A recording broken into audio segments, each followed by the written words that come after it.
आज की master passage आपकी ग्रेड डी की है Shift-2 26 अप्रैल 2023। 80 WPM में मैं देने जा रही हूँ डिक्टेशन। स्टार्ट करते हैं। Start. Madam deputy speaker, the honorable members will agree agricultural price policy plays an important role in achieving growth and equity in the Indian economy in general and the agriculture sector in particular. The major underlying objective of the government's price policy is to protect both producers and consumers.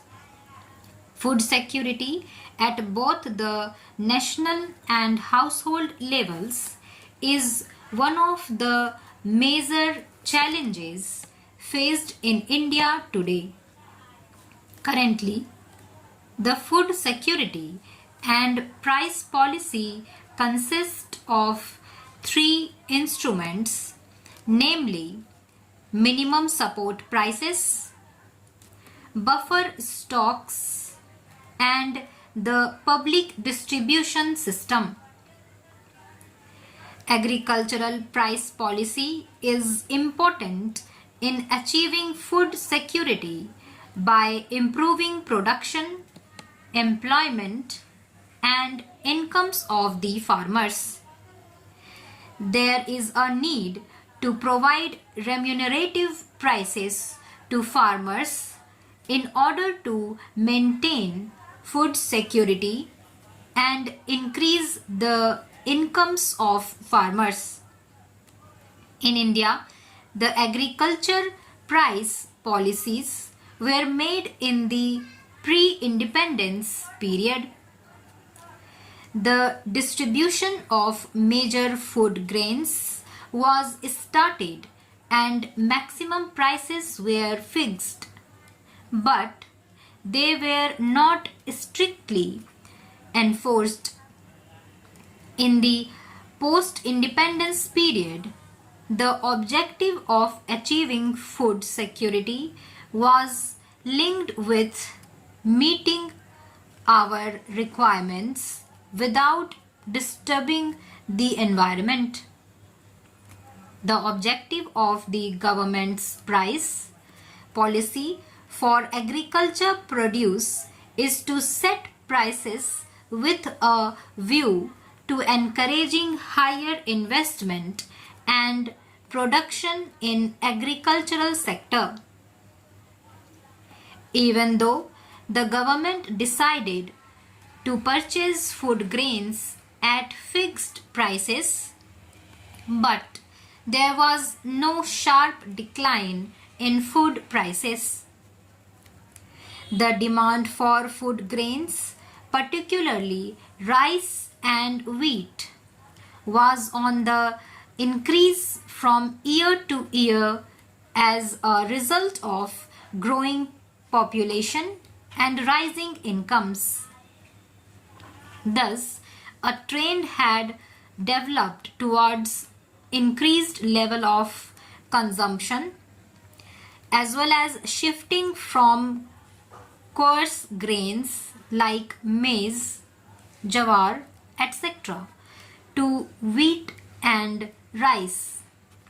Therefore, even a marginal shortage used to affect an upward trend in price levels to bring demand and supply into balance. Till 1964, procurement of food grains was confined to surplus states. It was extended to deficit states as well during the drought years. In a situation of shortage and movement of food grains by private trade led to rise in prices by movement of surplus from the producing regions to areas of high purchasing regions. To deal with that situation, the government took a number of decisions. The government appointed a committee on the determination of the prices of rice and wheat. The committee submitted its report related to pricing policy and pricing structure. Based on the recommendations of the committee, the Agricultural Prices Commission was set up with the basic objective of assuring fair prices for farm produce and to advise the government on price policy of major agricultural commodities. The thrust of the policy was to meet the overall needs of the economy and with due regard to the interest of the producer and the consumer. At that point of time, the highest priority was to maximize production since the country was passing through a critical shortage of food grains. Perhaps the most significant aspect of the policy had been to protect the farmers against a decline in prices. Apart from other issues, the policy also included the changes in the trade between agricultural and non-agricultural sectors. The commission was renamed as the Commission for Agricultural Costs and Prices. The first and foremost mandate was to recommend prices with a view to make Indian agriculture a profitable sector so that farmers would be able to adopt modern technologies and better farming practices in their farms. The aim was to increase productivity in line with the emerging demand pattern of the country. While formulating these recommendations, the Commission analyzes various data covering the costs of cultivation, production, and productivity of the crop concerned.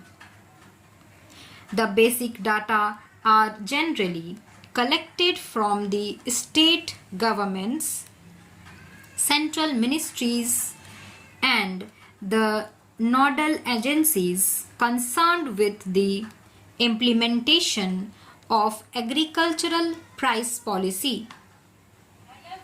Besides this, the Commission also undertakes field visits for close interaction with farmers in different parts of the country. It also has wider consultation with senior officers and managers of relevant organizations. From time to time, the terms of reference of the Commission have been modified and expanded to keep in line with the changes in agricultural scenario of the country. Similarly, the government increased the terms of reference of the Commission by including one additional commodity, namely lentil, which is also known as masoor dal. In each season, the government used to announce the minimum support prices for major agricultural commodities. It also organizes purchase operations wherever required through public, cooperative societies, and other agencies to ensure that prices do not fall below that level. It decides on the support prices for various agricultural commodities, taking into account the recommendations of the Commission for Agricultural Costs and Prices, the views of state governments and central ministries, as well as such other relevant factors as are considered important and necessary for fixation of minimum support prices. Stop.